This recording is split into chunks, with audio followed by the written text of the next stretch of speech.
Hello everyone, my name is Jaybird and welcome back to AIRIS. Without any further ado, let's get right back to where we left off last time, which would be here. Yay! Alia, over here! I lift my head at the shout of my name to see Evra waving at me from a table. Next to her is Lyle, whose face immediately closes off at the sight of me. Pretending to be unaffected by Lyle's change in expression, I wave back at Evra and join them at their table. Hey, there you are! Thanks for this, Evra. No problem. I'm tired of how Lyle kept ducking under tables whenever they saw you walking into the vicinity, so this was needed sooner or later. Evra, is that why you suddenly invited me here for a drink? Alia ask you to? Lyle is still avoiding my eyes, sending Evra an accusatory glance, and I chime in before Evra can answer. Yes, I told her to, because I have a feeling you'd ignore me if I invited you here. You've been avoiding me, haven't you?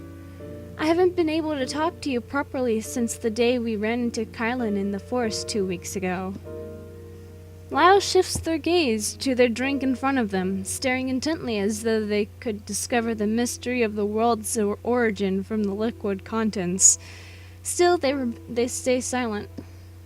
After waiting for another minute of no response from Lyle, I let out a heavy sigh and reach out to touch the hand. Lyle's hand jerks slightly, but thankfully they don't pull it away. Lyle, please talk to me. We're best friends, aren't we? No, just keep ignoring her. I totally agree with how you're trying to control who Alia is friends with because you've... Oh shit, I need to redo that. No, just keep ignoring her. I totally agree with how you're trying to control who Alia is friends with because of your jealousy. Mother of souls, I'm not jealous. This is not about that. Evra gives me a triumphant smirk at successfully evoking a response from Lyle with her sarcasm. I know that. You are not the type to indulge in petty jealousy. I understand that you don't like Kylan because you think he's not trustworthy, but why are you avoiding me? You wouldn't let something like that come between our friendship. Lyle's hand tightens around their glass of beer, and they suddenly slam the drink back before turning to look at me fully for the first time since I've joined them at the table. God damn! Wow, calm down. It's not just as simple as him not being trustworthy. He's an enemy of our country, Alia. He's dangerous and a traitor. All of us should stay away from him. Stunned, I immediately shush Lyle and look around to make sure nobody has overheard that. Where in the world did that come from? You're basically accusing him of treason, Lyle. You can't say that lightly. Do you have proof? Lyle clenches their fists in frustration. I can't explain or show you the proof, Alia. I'm bound by an oath. I've already said too much. An oath? Lyle, what are you mixed up in? I'm serving the country. That's all you need to know. What is Lyle doing? What oath is so important that they can't tell me about it? Persuade Lyle to tell you, let it go.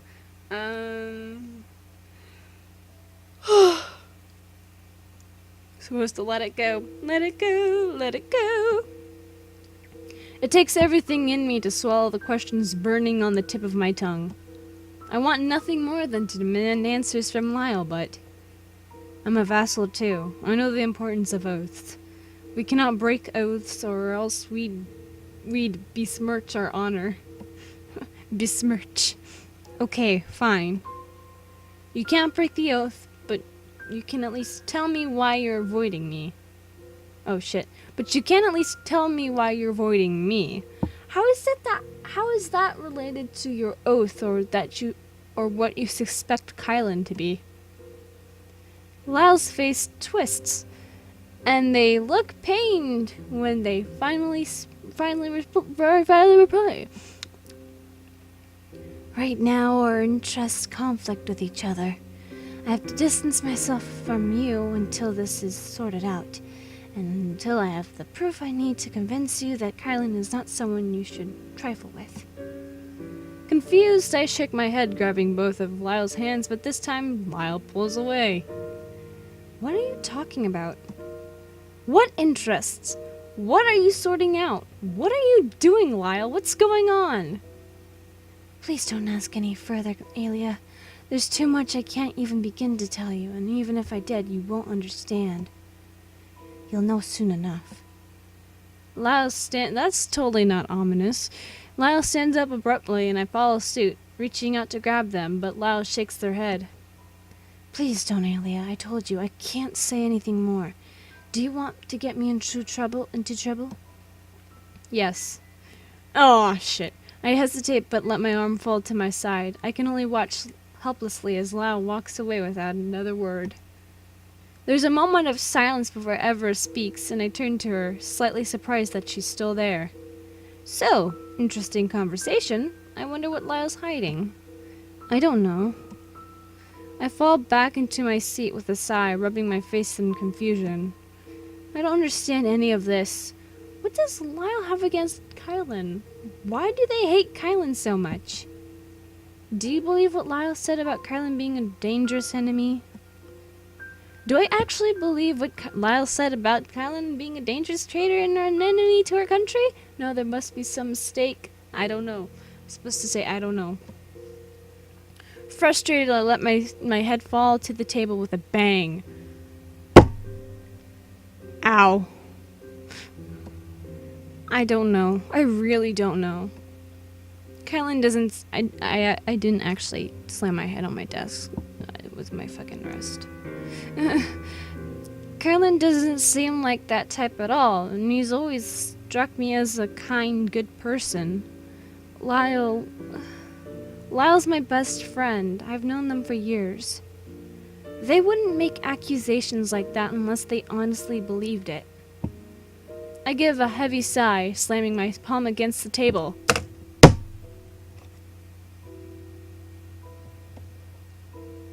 I hope my microphone's actually picking up that noise.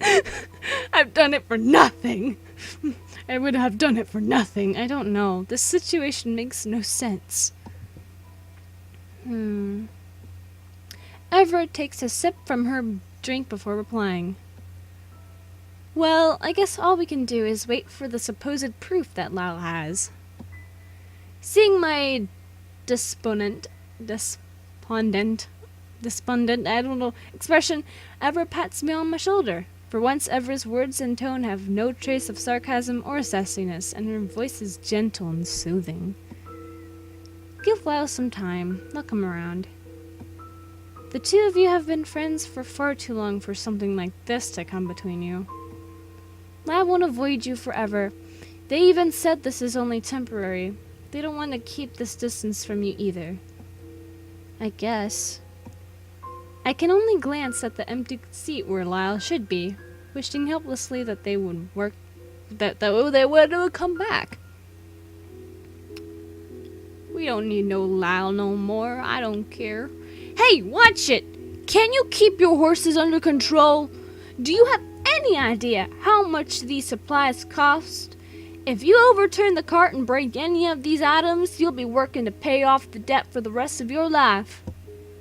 I can only watch on in sympathy as the poor driver repeatedly apologizes before scolding his horses for veering off course. And you! I didn't pay you to just walk next to the cart the entire way. Shouldn't you be doing something useful like checking the perimeter for any suspicious people? I turned to look at the angry merchant with a raised eyebrow, barely able to restrain my annoyance after enduring an... Barely able to restrain my annoyance after enduring an hour of his shouting at every little thing. Sir, you hired me to escort your supplies to your shop, which means I should be staying close to the cart to make sure nobody tries anything funny. Do you really want me to leave and look around for potential thieves and leave the cart unguarded? You better keep a close eye on my supplies. If I find even one item missing, I'm deducting the cost from your pay. Rolling my eyes in exasperation, I lift my hands to rub my temples, silently praying for the cart to go faster so that this quest will finally be over. I should have known better than to accept this quest. Everyone knows how unreasonable Merchant Ronan is, but I was blinded by the promise of gold. Never again. The gold is not worth all this. If Lyle were here with me, maybe it'd be more bearable, but I immediately tried to shake away the thought of Lyle and our recent falling out, but it's too late. My mood has already soured further. The merchant continues shouting out orders and insults at his servants, and the migraine that's been steadily growing over the course of this quest reaches an unbearable stage. Miss, are you all right? You've gotten very pale. Startled, I look up to see the driver staring at me in concern, and I wave it off with a smirk. With a smile, not a smirk. Although they're kind of the same thing, but really they're not. I'm fine. Just a bit of a headache. It'll pass in a minute. I think reading seduced me the Atome several times now. Like twice now. And you know how much that game uses the word smirk and shit. I think that kind of got to me, so every time I see the word smile, it kind of autocorrects to smirk in my brain. I don't know. I'm fine, just a bit of a headache. It'll pass in a minute. The driver shoots me one last glance before returning his attention to his horses, and I let a grimace replace my forced smile. With every step I take, the pounding in my head increases, and I can barely see the path ahead of me, thanks to the flashing lights blocking my vision. With a sinking feeling, I realize that this is similar to how I felt last time before I apparently lost consciousness, which means that a blackout isn't far away. No, I can't let that happen. I need to finish this quest because I can't embarrass myself by fainting mid-mission, otherwise I won't get paid for the work I've already done. The merchant is counting on me. I'm supposed to say the merchant is counting on me.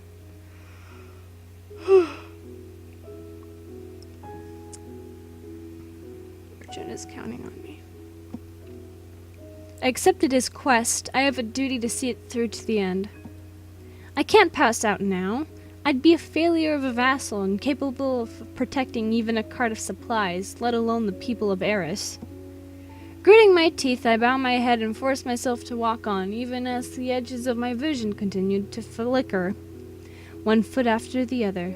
Just keep going. You can do it, Alia. Eventually, the pounding in my head begins to subside, and I slowly unclench my fists, letting out a slow breath. Yes, I can do this. We're almost there now. Stop the cart here! I said stop the cart! We're here! This is my shop! Are you deaf or just an idiot? I almost collapsed to the ground in relief, and I only barely managed to stay upright, leaning against a pillar for support. The cart comes to a standstill, and the merchant leaps to the ground, berating the driver again before anxiously pulling out a list of supplies and checking the items in the cart. When he's finally satisfied that nothing has gone missing, he calls me over and hands me a small pouch of gold coins before shooing me away without a single word of thanks. By now, the headache has all but disappeared, and glancing down at the pouch of coins in satisfaction, a proud grin climbs to my face. I did it! I managed to survive the quest without passing out. And better yet, I know just how I can celebrate. Come on, can't you lower the price any further? Just a little more? No can do, miss. 200 gold coins is the lowest I will go. Any lower and I'd be selling at a loss. I stare longingly at the beautiful sword resting on the wall, and I reach out to touch it, stroking the handle with a lover's touch. Oh. You really won't accept anything less than 200? I told you, miss, I'd be losing money if I sold it to you for that price. This is crafted by the town's best blacksmith, melted with a dragon's flame. A sword of this quality is worth at least 250. I'm already asking for a low price because you're a warrior of the guild. I open my mouth to negotiate further, but the sudden throbbing in my head stops me, causing me to flinch. No, not again. I try to cling on to my consciousness, but it's quickly fading away. With great effort, I lift my head to look at the shopkeepers, hoping to complete the purchase before I pass out. To my surprise, the shopkeeper's scowl has turned into a composed mask of polite indifference, and he steps forward, a clearly rehearsed line falling from his mouth in a monotone. Good afternoon, adventurer. Good afternoon, adventurer. How may I help you?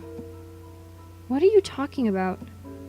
He blinks, his eyes widening before immediately darting to the top of my head, then to my neck. Confusion is etched all over his face, but I don't get the chance to ask for an explanation as the lurking darkness finally triumphs and snatches my consciousness away. When I come to, I'm once again lying in an unfamiliar place. This time it appears to be a small bedroom, the coarse blankets crackling underneath me as I shift. Oh, you're awake. It takes a few moments for my eyes to adjust to the darkness of the room, and when they do, I turn my head to see Kylan sitting beside the bed. Kylan. How long was I out for this time? Just a few minutes. I pause, surprised by the answer. Really? Wait, where am I? You're in the shopkeeper's bedroom. He has a bedroom on the second floor of his shop, and he told me to bring you up here to rest until you wake after you fainted in the soul.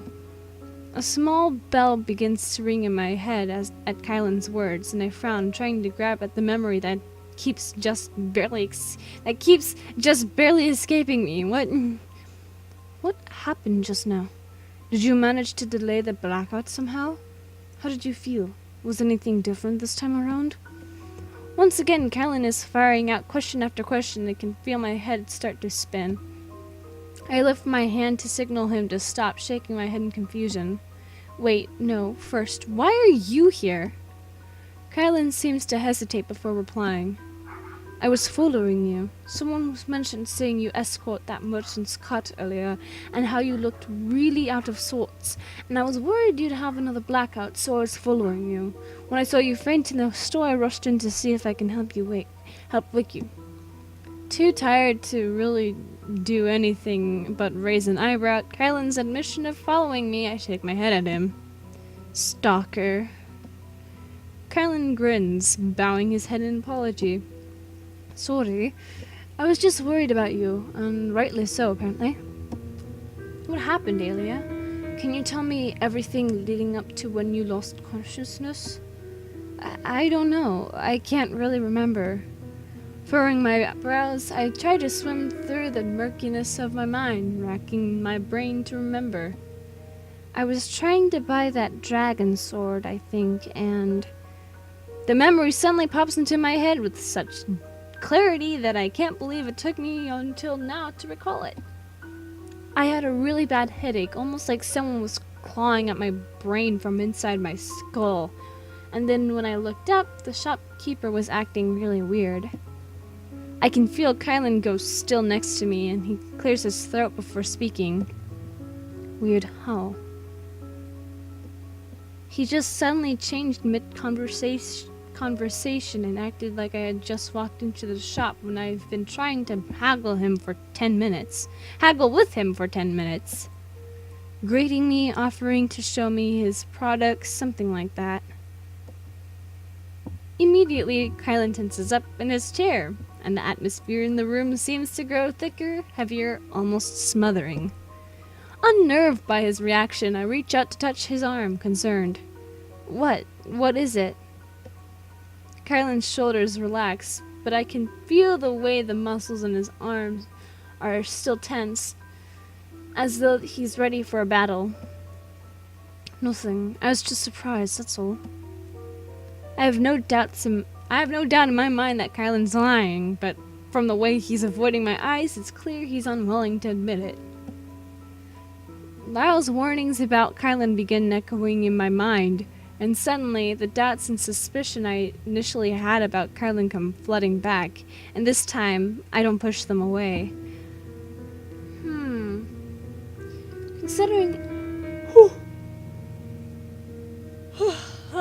Considering Evra is a human girl playing, an earthling girl playing AIRIS. Maybe that's the same thing for Kylan? Because he didn't know anything about like our customs and stuff, and Lyle's like, oh, but he's not a vassal anymore, so maybe like he's stuck there because he's not a vassal anymore. So like maybe he quit being a vassal so he could stay in the world forever. Maybe that's what's going on. That makes a lot of sense, actually. Because Lyle's like, oh, he's a foreign enemy. That makes a lot of sense, huh? Okay. I've given him my trust and respect all this time, even defending him from my best friend's accusations. The least he can do is stop lying to me. Well, he doesn't know that. How should I approach this situation to get the answers I want out of him? Confront Kylan and demand answers? Try getting answers out of him in a roundabout way. I'm supposed to confront him, apparently. Alright. I briefly considered being more subtle and using a gentler approach, but damn it, I'm done beating around the bush. I'm done with him hiding things from me. I want answers and I want them now. No. I struggled to push myself into a sitting position in bed, and I brushed off his hand impatiently when he reaches out to help. No, you're hiding something from me. You've been hiding many things from me since the day we met. I told myself they didn't matter as long as you can help me cure these blackouts, but I have the feeling that what you are hiding is related to my blackouts. Am I right? Carlin's eyes have widened at my tone, and he merely bites his lip, staying silent. At his lack of denial, I press on further, unwilling to let this go. I'm right, aren't I? You know something. Something more that you're letting on. Carlin cuts himself off with a loud sigh, and he stands up abruptly and begins pacing the room. Tell me, Kylan, I've treated you as a friend and given you my respect and trust all this time. If you know what's going on, please just tell me. Don't you think I deserve to know? Kylan is clearly worrying himself. I don't know, his hand tugging at his hair in frustration. When I'm just about to give up on hope, Kylan spins around, his face contorted into an almost angry expression. Fine, you're right. You deserve to know. I wanted to tell you before, but I just couldn't make myself say it. You want to know the truth? You've already known the truth. You've just forgotten. What? Stunned, I can only shake my head in bewilderment. What are you talking about? What truth do I know? How could I have forgotten? No, forgotten isn't the right word. The truth is, Alia, that the world of AIRIS is a game. A virtual reality MMORPG, to be exact.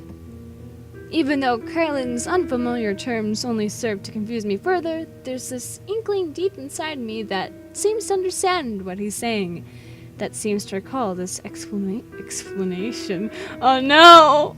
Are we remembering it for playing Ever's Root? What? What are you talking about? I don't have any idea what you're saying. You don't need to know the details. All you need to know is that there is another realm out there with much more advanced technology and machines. In this world, there's a popular type of entertainment called VR MMORPGs. People, players, gather together in an alternate reality world created by technology where they can become magic-wielding adventurers. Your world, AIRIS, is one of the MMORPGs, and you are one of the characters. My mind is spinning from Kylan's outburst, and I find myself continuously shaking my head, unable to process his words. I don't understand. What are you saying? Kylan's voice becomes monotone, almost bored, as though he's reciting from a history book.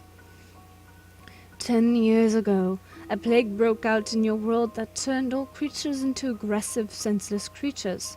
Somehow, humans are the only species immune to the plague. Your world has been peaceful and void of war for decades, even centuries. Your people have forgotten how to fight, and many villages were destroyed by the endless hordes of corrupted creatures that keep on reviving. Countless lives were lost. Yes, I know that. I was old enough to remember the first outbreak of the plague. The memory of flames climbing as high as the sky flashes across my mind, but I suppress it immediately. Why are you telling me our history? I know it better than you do. No, you don't, because your history books have left this part out. Your king became aware of the other realms of his existence, knowing of their experience in war and in fighting in games that mimic worlds such as AIRIS. He sought for help. The other realm was intrigued by the knowledge of a world like AIRIS existing.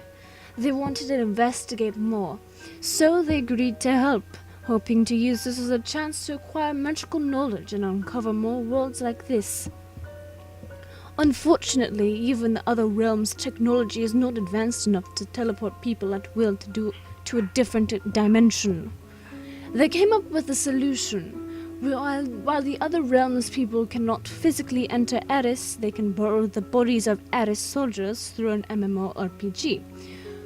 When the players are logged in, the soldiers' consciousness will lie dormant in their minds until the players log out. All memories of the time when the players in the body of the soldier will be retained by the soldier, so that the soldier will learn how to fight, and eventually AIRIS will be able to protect itself without needing the other realm.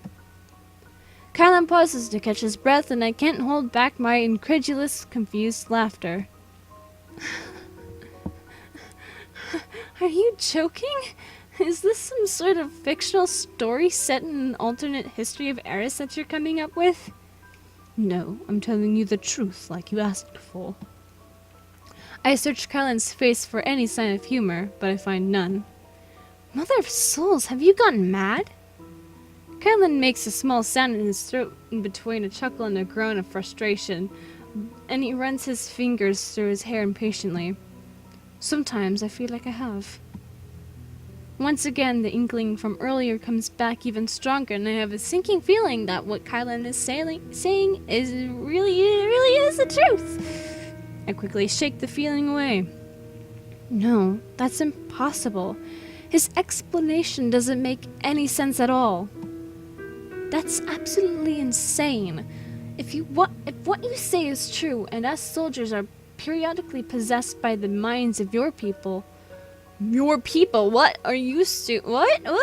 Wait, what? Shouldn't we know about it? Even if we can't tell if we are being possessed, surely we should be able to tell the difference when our friends and party members are being possessed. You underestimate the power of magic and technology combined. You've heard of memory-altering magic in your world, yes? I give a hesitant nod, certain that I won't like what comes out of Kylan's mouth next. I can't explain all the little details of how it works, because you wouldn't understand anyway, but let's just say there's a filter of sorts in the mind of every vessel. Vessel? Oh, what? That's a different word. Anything that is related to the other realm is altered in your perception and memory so that you won't process it and realize what's going on. I can't help but bark out a laugh, crossing my arms in front of my chest. Now you've definitely gone mad. That's absolutely ridiculous. I think I can tell if my memories are real or not. Kylan shakes his head impatiently, tapping my forehead gently with a finger. They are real. They're just not exactly yours alone. Think back on some of your previous memories and battles when you first joined the guild, or even before the blackouts happened. Can you remember the battles clearly? Can you remember how you felt at the time? The sharp pain of the injuries, the pounding of your heart, the adrenaline rush flowing through your veins? Or can you only recall a hazy memory of the event, almost as though you were looking in on the happenings from the outside, even though you experienced it first-handedly? I spit a little bit. That's gross. Gross. Gross. Ew.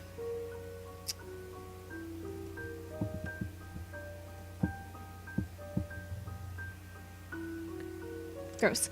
I need to clean my keyboard. I open my mouth to deny it and tell him he's wrong, but the words die in my throat when I think back to the Wraith's War that kickstarted my whole career. It was the single most important battle of my life since I became a vassal, yet I couldn't remember feeling any excitement or fear or joy or... No, it's just because it's been a few years. Memories fade, everyone knows that. There's a difference between old, fading memories and the memories you hold of the times when you've been possessed. You can feel it, can't you? The chaotic storm in my mind brews on, and I clutch at my head, too confused to form an argument anymore. Fine, let's assume for the moment that you're right. What about the civilians? Those who aren't soldiers? Do they notice anything? Do they know about all this? Surely there can't be a mind-altering spell put on every single person in this country. That makes absolutely no sense at all. Remember when half a year after the plague broke out, the king expanded the city and moved almost all the people from the remaining villages that survived into the city, claiming it's for their protection? My stomach lurches again, and I'm almost tempted to press my hands to my ears, sure that I won't be able to handle what Kylan is about to say. Don't tell me everyone is in on this as well. Unfortunately, yes. The game in the other realm is restricted to a certain mile radius of this town only. Everyone within this area who are not soldiers, non-player characters, if you will, have been informed of this system. They are granted with the ability to tell when, to use your words, a person has been possessed by the player. All the non-player characters here have been given a set amount of lines to go through when they are signified that the player has possessed the body of a soldier. The players from the other realm don't realize this is a real fantasy world, you see. They still think it's just a fictional world created by technology with a unique gimmick where their characters do random pre-programmed things while they are not logged in. So when the shopkeeper suddenly started acting different mid-conversation, your player tried to possess you. Yes, somehow. She couldn't. Your consciousness remained in control of your body even though your gemstone was glowing, and I have no idea why. Kylan pauses before continuing, twisting his body away to avoid my eyes. I think that is the same reason why you've been experiencing blackouts and holes in your memory. The magic that should be filtering and altering your memories and perception is failing.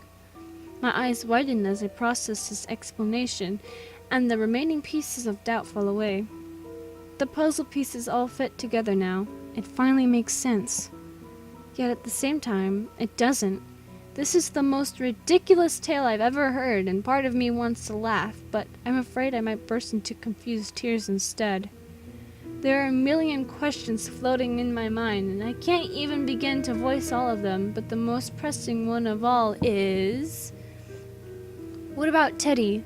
Did she know about all this all along? The thought of my bear companion lying to me along with everyone else makes me sick to my stomach, and I wrap my arms around myself, bracing myself for the blow. No, I don't think Teddy knows anything. I'm almost certain the same magic was cast upon her to keep her in the dark. My chest loosens slightly, and the breath I've been holding rushes out of me in relief.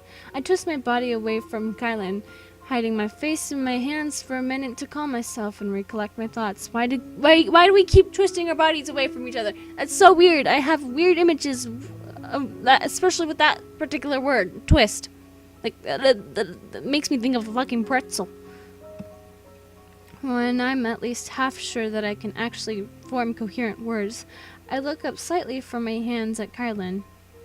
The potion you gave me? Fake. Just water. I wanted to see if the placebo effect would help. To see if your blackouts have to do with your mental, emotional state of mind rather than the magic spell fading. My guess was wrong. How do you know all this? I thought you were a vassal too. Kylan seems almost surprised at that question, and he shrugs, spreading his arms out in front of him in a helpless gesture. I was one. I was informed of my role as a non-player character after I retired. I didn't know about this when I was a vassal either. I narrow my eyes at him, unsure whether I can believe his words anymore.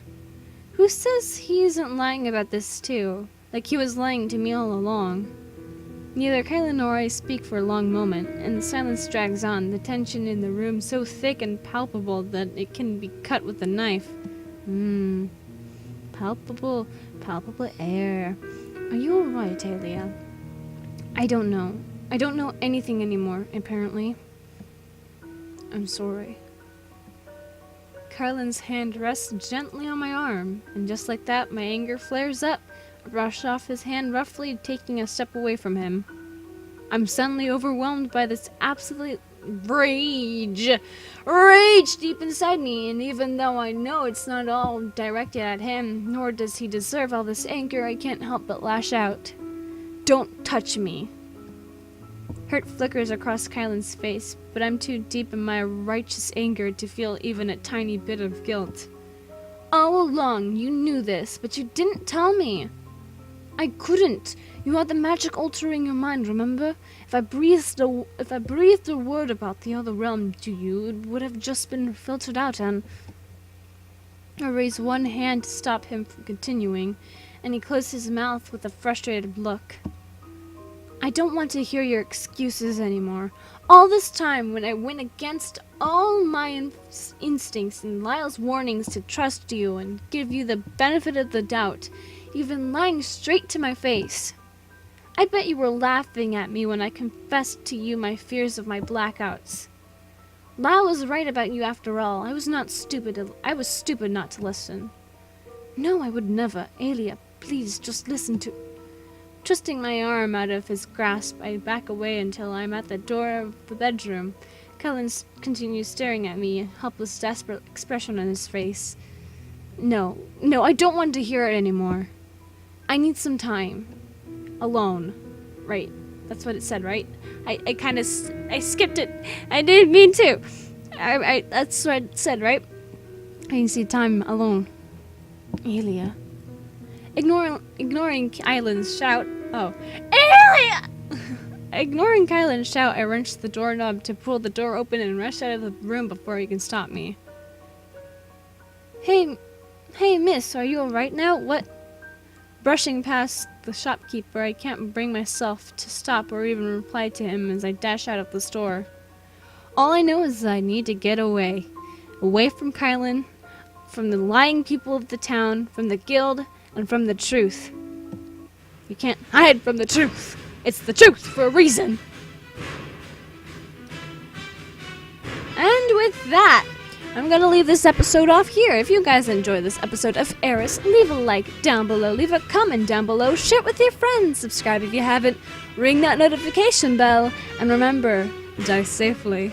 Bye-bye!